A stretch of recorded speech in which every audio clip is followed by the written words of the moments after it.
The Oxford Bookworms. Starters. Drive into Danger by Rosemary Border. Read by Charles Collingwood. Published and copyright Oxford University Press 2000. Side 1.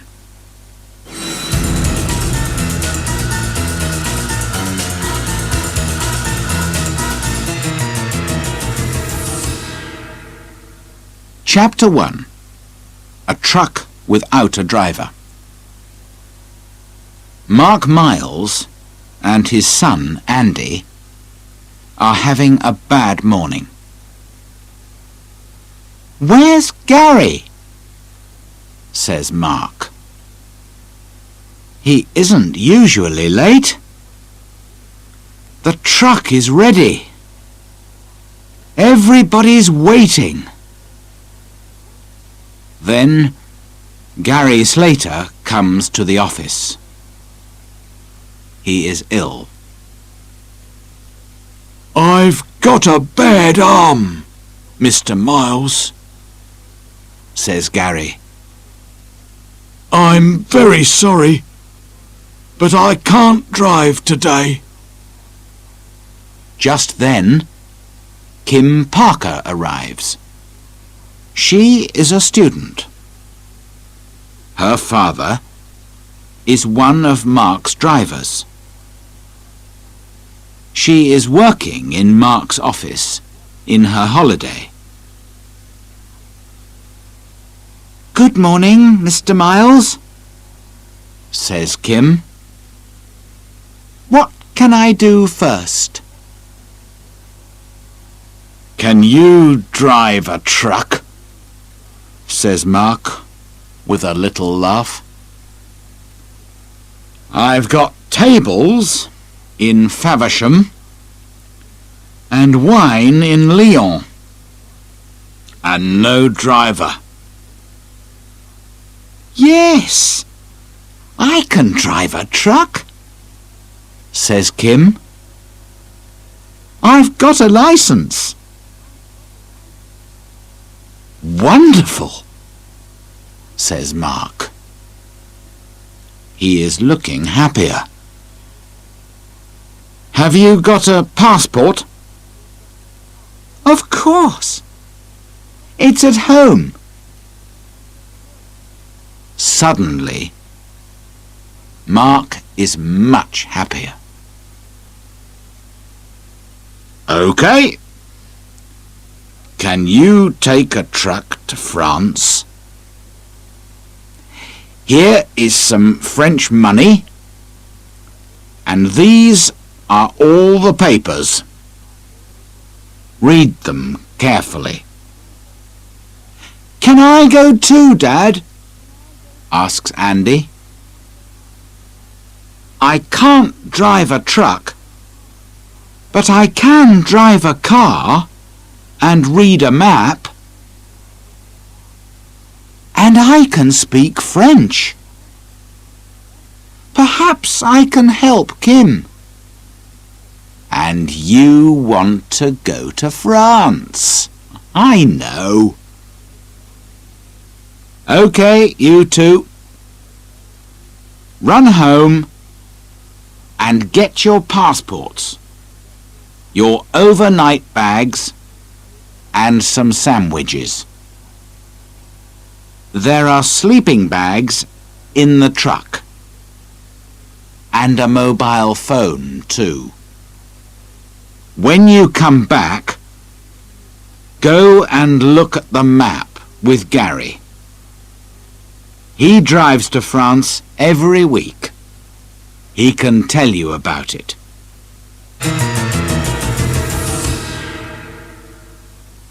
Chapter 2. Gary makes a phone call.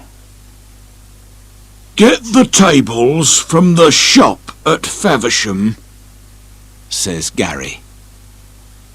"Then take the ferry from Dover to Calais. At Calais, look for signs to the A26 motorway. It's a good, fast road. Listen, this is very important. All truck drivers must stop for 45 minutes in every 4 hours. I know, says Kim. OK. There are truck stops on every French road. At about 1 o'clock, you need to stop for 15 minutes at this truck stop here. He puts an X on the map. Don't stay in the truck. Get out, walk about and get some coffee. You don't want to go to sleep when you are driving. At about 4 o'clock, you must stop again here, near Dijon. Again, Gary puts an X on the map. The cafe at the truck stop makes wonderful coffee. Good luck and drive carefully, says Gary. Andy and Kim get into the truck and drive away. And Gary makes an important phone call. Hello, Gary here. I can't drive today, but tell Paul it's OK. The truck stop near Reims at 1 and Dijon at 4. Look for a girl with brown hair and a boy in a yellow shirt.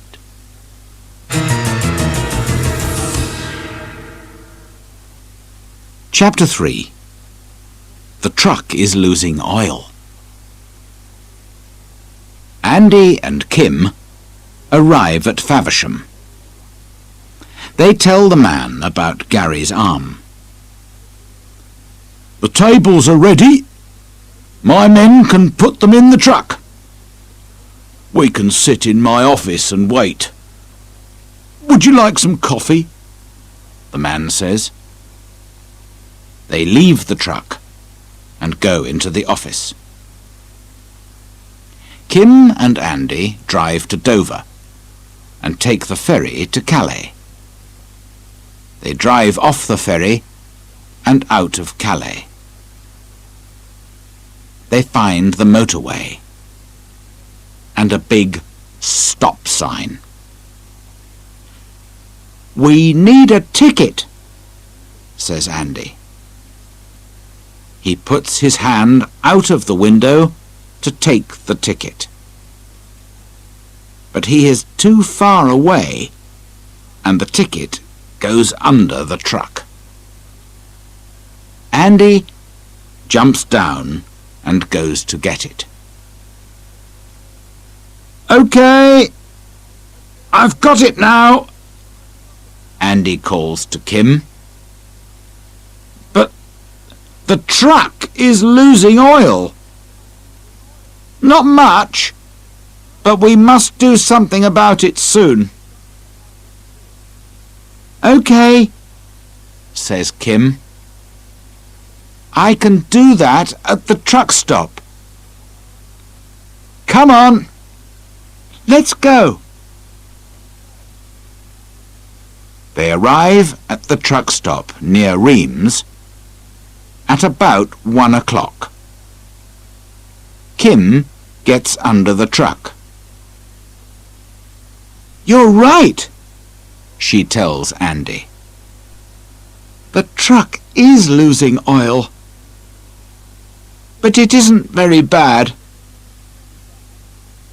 Then, suddenly, she calls to Andy. "Come and have a look at this." There is a box under the truck. "Is it a sandwich box?" asks Andy. "Perhaps Gary puts his sandwiches in it." "Under a hot, dirty, oily truck?" says Kim. "Nobody does that." "Oh, well, I need some coffee." She goes to the cafe.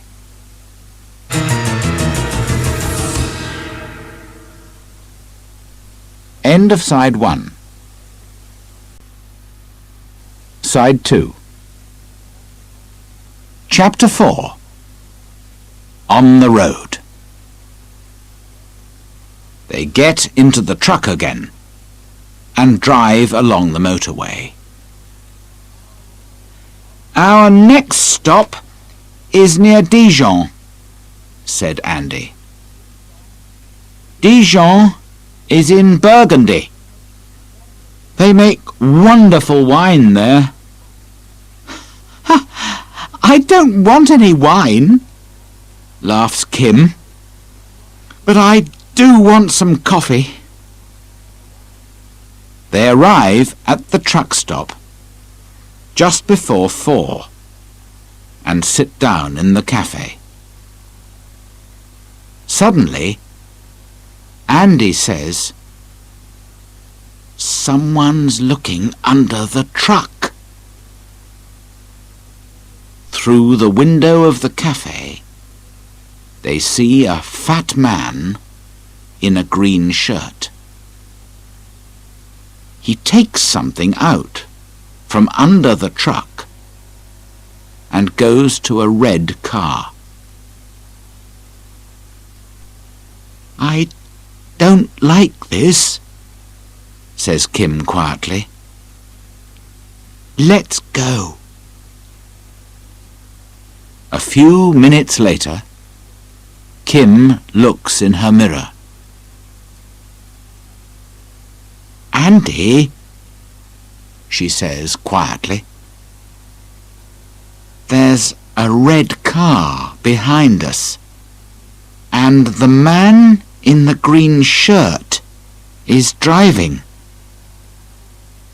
Why is he following us? He's got his parcel."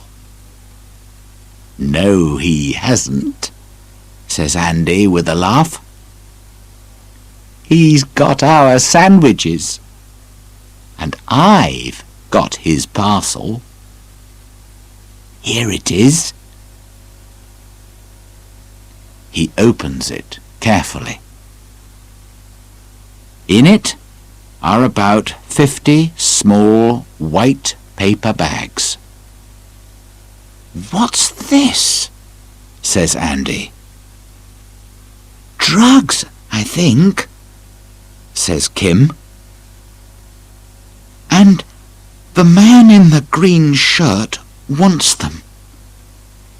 He doesn't want your sandwiches, and he's angry. We're in danger, Andy. I must do something." The red car is only a few meters behind. Kim stops suddenly. The red car runs into the back of the truck. Kim drives away again very fast.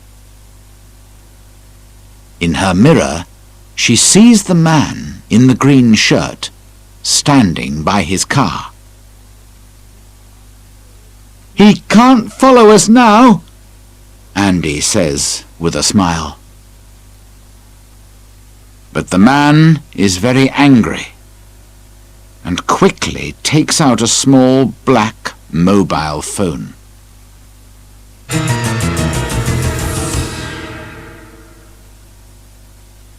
Chapter 5. The Rubbish Dump. "We must leave the motorway," says Kim. They take a quiet country road through small villages. Suddenly, Andy sees a big sign on their left. "Go in there," he says. "But it's a rubbish dump. Why do you want to go there?" says Kim. But she drives through the entrance. Andy opens his window and throws the parcel of drugs into the nearest skip. "We must phone for help," says Andy. But just then, two men arrive in a white car. A man in a black suit is driving. The man in the green shirt is with him. The two men leave their car across the entrance and jump out. The man in the suit has a gun. "Now we can't drive out of here," thinks Kim. "Oh dear." The two men run up to the truck and stand by Kim's door. "Give me the parcel," says the man in the black suit very quietly. "Run, Andy!" says Kim. Quickly, Andy opens his door and jumps out of the truck. He runs to the white car. The man in the green shirt follows him. But he is too fat and slow. Andy gets into the car and drives away. Kim opens her door suddenly. The big mirror hits the man in the suit. He falls down and loses his gun. Quickly, Kim jumps out of the truck and gets the gun. "Your drugs are in that skip," she says. "Go and get them. Take your friend with you." The two men go up the ladder and look down into the skip. "Go on," says Kim. "You want them. Go and look for them." The two men jump down into the skip. Quickly, Kim takes the ladder away.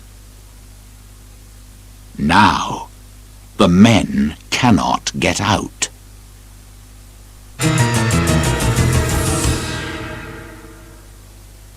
Chapter 6.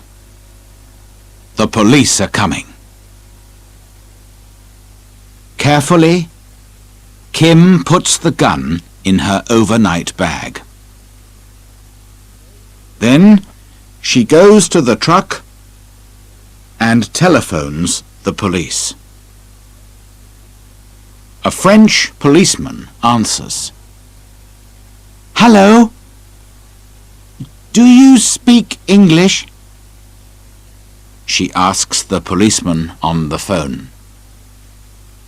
But Kim does not speak French, and the French policeman does not understand English.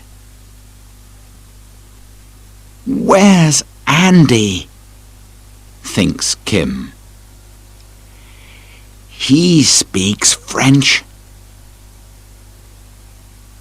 Just then, a white car comes through the entrance to the rubbish dump. It stops, and Andy jumps out. He runs up to Kim. "It's okay, Kim," he says. "The police are coming." A few minutes later, a French police car arrives. 4 policemen jump out. Kim gives them the gun. "Where are the drugs?" asks one of the policemen. "And where are the men?" "In that skip," says Andy with a laugh. The policemen get the ladder. Later that evening, Andy and Kim drive to Lyon with the tables. They have coffee and long French sandwiches in a cafe. Then they go to the wine shop. They arrive very late. A fat little man is waiting for them. He looks angry. "Why are you late?" asks the man. "Well," begins Kim. "It's a long story," says Andy tiredly.